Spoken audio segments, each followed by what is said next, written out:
आपण निजे अनुभव करेंगे विभिन्न कर्मी सम्मेलन होती बहु लोग सबू सभा तो बहु लोक होती आपण निजे देखुं माँ ठू आरंभ कर युवक मैंने सबू वर्गर लोक मैंने आपे आपे आसिक एत संख्यार उपस्थित होती समस्ते धरिने जे नवीन बाबू षष्ठ थर निश्चित मुख्यमंत्री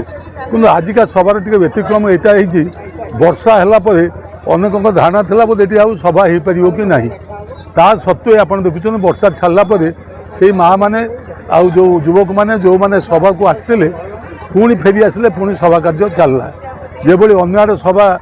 जो संपूर्ण होती भी से भाव में बहुत समय धरी सभा चलला एवं सभारे अनुभव आपड़ करेंगे जे कई जने उठिकी जाना समस्ते उद्दीपना उत्साह सहित ये बसुँच एवं ये पंचायत गोटाए विशेषत्व होची गोड़बरुआ पंचायत आम विजु बाबूर जे अति प्रिय सहकर्मी थे सी होती रत्नाकर महांती जहाँ घर हूँ गोड़बरुआ पंचायत सी सरपंच ठू आरंभ कर जीवन में सी एमएलए एवं एमएलए ही सरपंच ही चेयरमैन ही ये एरियार चंडी से समय चंडीगाँ पंचायत से सामग्रिक विकास करी अति लोकप्रियता अर्जन कर आपण कहवा उद्देश्य होची जड़े सरपंच एमएलए हो पारे यहीटा जो ये यहाँ केवल विजु बाबू को जो जो आशीर्वाद रत्नाकर ये संभव है एवं सी एते प्रियता अर्जन करते जे तांको समय अनेक जानती ना जे आम भद्रक कॉलेज जो ऑटोनोमस कॉलेज है पोस्ट ग्रेजुएट क्लास खोलला से रत्नाकर अवदान यथेष्ट अच्छी निम राउत से चीफ मिनिस्टर से दृष्टि आज कही रखुची जे आजिका जो सभा देखला मोर गोटाए माने मु जो टिके माने ये थी जे कौन ना आमे आसीबा निश्चित किंतु आज जेपरी धैर्यर सहित वर्षा सत्वे जेभली भाव में कोड़बरुआ सभाटी सफल है एवं से जो माने आयोजक थिले से माने धैर्यर सहित समस्त लोक बसई पारे एवं जो माने एठी गाँव मुरबी से आप देखुं 3-4 घंटा बसिक रहिले एवं ये जो आलोचना है समस्त उपनीत होती जे नवीन बाबू 24 वर्ष कार्यकाल भद्रक जिलार विकास सहित ये अंचल विकास होता समय भद्रक जिला गठित होता एवं भद्रक जिला गठन पर भद्रक जिलार अन्य कार्यालय होगा सहित आहरी अनेक कार्य धरतु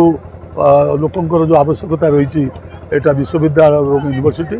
ता समस्त अनुभव कर केवल संभव हम जब नवीन बाबू सरकार को आसती एवं समस्त विश्वास अच्छी जे नवीन बाबू निश्चित आसवे एवं ये अंचल ये जिलार जो सामग्रिक समस्या मुख्य समस्या ता पूरण हवा सहित ग्रामांचल रोकवा गरीब आदिवासी हरिजन चाषी मूलिया युवक ये जो निर्वाचन मैनिफेस्टो देखला से आशावादी जे नवीन बाबू सबू वर्गर व्यक्ति मानू दाबी को से भाव में पूरण करेंगे जहाँफल नवीन बाबू आसबार आवश्यकता आज सभा घोषणा कला मु भावुची एवं ता सहित आमे जो माने विजु जनता दल अच्छु बोली आमे कहूँ ता नुहे साधारण लोक को पचारे से कहे जे वर्तमान नवीन बाबू एक अल्टरनेटिव आउ ओडिशा कहीं ना से होचंदी एकमात्र व्यक्ति जे कि ओडिशा को नेतृत्व दे पारिबे ओडिशा को विकास को शीर्ष सीमा पहुँचे पारे। जगन्नाथ आशीष कुमार महांती कोड़बुरा ग्राम पंचायत देखु आज विजु जनता दलर कर्मी समावेश आज कोड़बुरा ठारे अनुष्ठित होगा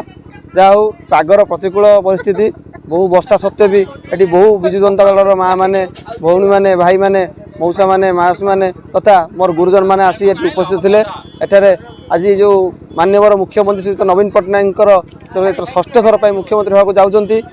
हाथ मुठा को टाण करने से एठार जो लोकसभा प्रार्थी श्रीमती मंजुलता मंडल एवं विधानसभा प्रार्थी श्रीयुत प्रफुल्ल सामल को जो एठारे दलीय प्रार्थी भाव छाड़ी आमर कोड़बुरा ग्राम पंचायत में समस्त आज प्रतिज्ञाबद्ध हेले जे माननीय मुख्यमंत्री हाथ मुठा टाण करने जोड़ी संख्यार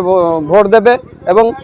मंजुलता मंडल श्रीमती मंजुलता मंडल एमपी एवं प्रफुल्ल सामल विधायक को बहु भोट दे एठार जययुक्त कराइबे।